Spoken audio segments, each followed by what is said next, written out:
ليه مسلسل يتحول من علامة للأفكار والكرياتيفيتي والضحك وإنه يبقى سابق عصره في إفيهاته للمستوى ده؟ وإزاي ده حصل بعد 14 سنة من عرضه؟ ده اللي هنعرفه النهاردة وهنجاوب عليه في إيه اللي حصل للكبير. أنا شخص كبير أحمد مكي تقريبا ما فوتلوش حاجة غير لما اتفرجت عليها، من أول فيلم أخرجه لكليبات لمسلسلات لإعلانات لأفلام، مسيرة كاملة لمكي عشتها كلها. ويمكن اكتر حاجة كانت معلقة معايا هو مسلسل الكبير. من اول اغنية الانترو الفشيخة اللي تشدك للكاركتر نفسه، لاجواء المكان، للافكار، للشخصيات اللي جوه. انا كلمة اوبجكشن دي لوحدها كانت معلقة معايا بسبب جوني، والدس اللي كان بينه وما بين الكبير حاجة كده كلاسيك لينا.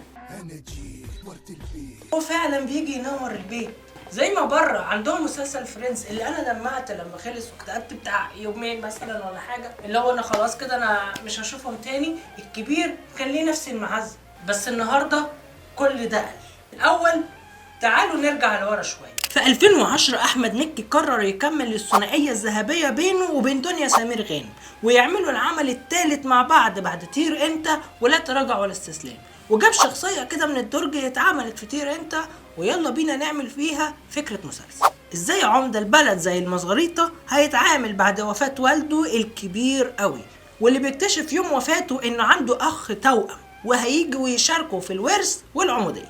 دي اول بلوت اتعملت، فكرة صايعة مش كده؟ هي فعلا صايعة وفرشت لحكاوي كتيرة جدا ما بين الأخ وأخوه. لو أنا عليا طار فلبس أخويا الكبير، الصراع والتنافس على العمودية، اختلاف الثقافات وحفل عليه، كل واحد فينا يعمل قناة قصاد التاني وغيره وغيره. كل ده اتقدم بس في أول موسم. تاني موسم حلقات كرياتيف زي حلقة فيس اوف وتحدي الامريكان فوتبول، وحلقة محسن ممتاز والكيمستري اللي ما بين هجرس وجوني اللي بتبدأ تزداد واحدة واحدة، مرورا بالثالث والرابع اللي علوا جدا على نفسهم وزودوا عدد الحلقات ل30 حلقة. انا نسيت اقولك ان اول موسمين اتعرضوا كانوا 15 وبعدين 15، بس هم عملوا اللي عليهم وقدموا عظمة حقيقية، خصوصا كمان مع انضمام حزلقوم للمسلسل. حلقات زي المزاريطة عندها تالنت وشمس الزناتي ونتاشا ورقم مجهول والمصيف ولما الكبير اتعمى وغيرهم حاجات توب التوب.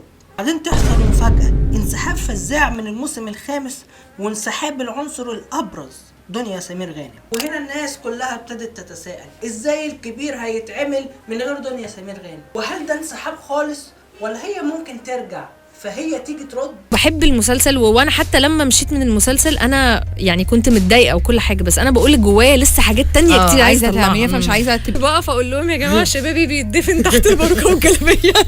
صناع المسلسل بياخدوا خطوه جريئه وياخدوا الموسم الخامس ويصوروه اغلبه بره المزاريطه. شخصيا انا عجبني حلقات الموسم الخامس جدا، خصوصا الحلقات بتاعت تركيا، فكرتها نفسها لذيذه، علاقه الحب اللي كانت ما بين الكبير وخشناف، كيمستري فشيخه. حتى حلقات الفضاء والسجن كانوا برضو لذاذ، ورغم ان المسلسل نقص منه حته بس كان شغال.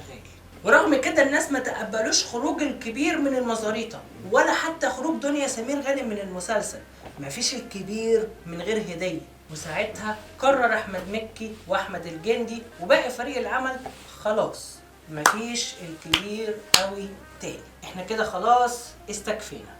6 سنين وفي كل حتة، يلا يا مكي رجع الكبير، ده جزء من رمضان، ده مش قادرين نعيش من غيره، ده بس مكي كان شاف انه خلاص كده وصل للبيك، وبالفعل راح عمل خلصانة بالشياكة اللي عجبني جدا، فكرته رايقة وجزء كبير من حلقاته كانوا لذاذ، رغم ان كان فيه مط في اغلب الاحداث ما كانش يستاهل 30 حلقة، بس فعلا هو كان رايق واندر ريتد.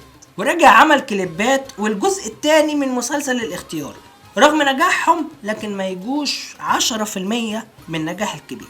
فازاي واحنا في 2024 واحمد مكي استجاب للناس ورجع الكبير زي ما كل الناس كانت عايزة، الناس تقلب عليه وتعمل ريمونتادا وتقول خلاص الكبير راحت عليه. الله، هو مش انتوا اللي كنتوا عايزين الكبير؟ طب ما انا جبته لكم اهو، عاوزين ايه تاني؟ هو في ايه بقى؟ هو مفيش حاجة عجبكم ابدا؟ في ان رغم جماهيريتك ونجاحك وحب الناس ليك، بس مش ممكن الناس يعدولك 3 غلطات. ممكن يعدولك الأولى، يعدولك الثانية، بس الثالثة لا. الموسم السادس كان ناجح جدا جدا جدا، والترند وميمز وحاجات كتير اتعملت، افيهات وشخصيات جديدة رجعت وكل اللي انت عايزه قول. فزاع نفسه رجع، عملت افكار حلوه، والكلام ده الناس قدرته وحبوه جدا، رغم ان كان في شويه سلبيات بس الناس بلعته. انت وحشنا واحنا ما صدقنا ان انت رجعت. خلاص بينا بقى نكمل على نجاح السادس ونعمل السابع، يلا. طب هو انت بصيت للعيوب، بصيت للانتقادات؟ اجابه لا. ودخلت عملت نفس اللي عملته في السادس، فما تلاقيش احسن حاجه، رغم النهايه الفشيخه اللي كانت في الاخر، واللي كانت بالنسبه لي انا تقفل المسلسل الكبير، او على الاقل توقف لمده 2 3 عشان ترجع بشكل احسن. بس ده ما حصلش. رحت عملت ايه؟ رحت عملت الموسم الثامن، ويلا نبني على نجاح الموسم السادس والسابع، يلا. طب هل بصيت للانتقادات؟ هل بصيت للعيوب؟ برضو لا. فطلع الموسم الثامن نسخة من اللي قبله، مش حلو ودمه تقيل. اللي هو تبقى قاعد ممكن تعمل حاجة وهو شغال باك جراوند، ممكن تمسك الموبايل، وده مش كنت اللي انا بعمله مع الكبير. فهل احمد مكي وقع في نفس الفخ اللي وقع فيه محمد سعد قبل كده، بتكراره لشخصيات كل شويه، خصوصا الشخصيات الناجحه عند كل واحد فيهم، حزلقوم واللمبي؟ ممكن تقول لنا رايك في التعليقات. حتى الان وقت تسجيل الحلقه دي اتعرض 17 حلقه، 5 منهم حلقه الشمامه متقسمين لفكرتين: فكره سحب احمد مكي لعالم الشمامين ومحاولته للرجوع، وفكره اقناع امينه خليل انه تتجوز نفادي. الافكار مش حلوه قوي، بس التنفيذ كان معقول، يعني انا ضحكت شويه في الاول. انما بقى حلقات لا كاسا دي بابيل فبالنسبه لي انا كانت اوت، ما اتنفذتش حلوه قوي، الفكره نفسها مش تمام، مش مظبوطه كده، مش محبوكه، غير منطقيه، وخاليه كمان من المواقف الرايقه الكوميديه اللي متعودين عليها. انا ممكن اكون ما ضحكتش غير 2 3، وده من الحلقه السادسه للحلقه ال12، 6 حلقات، وده رقم كبير جدا على فكره زي دي. حلقات سكويد جيم مثلا كانت لذيذه وما طولتش قوي كده، اعتقد كانوا 4 حلقات. الفكره الثالثه اللي كانت شغاله دلوقتي وهي فكره الهالوين، هي فكره مش وحشه مش بطاله، واتنفذت بشكل معقول، فما عنديش مشكله معاها. كل ده ممكن يتحول في اخر المسلسل لو عملوا باقي الحلقات الجايين بشكل حلو وقفلوا المسلسل مظبوط، لان زي ما احنا عارفين النهايه المظبوطه اوقات بتنسينا الحاجات الوحشه، وبيفضل في ذاكرتنا بس الذكريات الحلوه. اتمنى من احمد مكي انه يقفل الكبير صح، وانه يرجع لنا باعمال تانية كتير، لانه لسه عنده كتير قوي قوي قوي. ده كل اللي عندي حلقه النهارده. اتمنى لو الحلقه عجبتكم تعملوا لايك وشير وسبسكرايب، واشوفكم ان شاء الله الحلقه الجايه. سلام.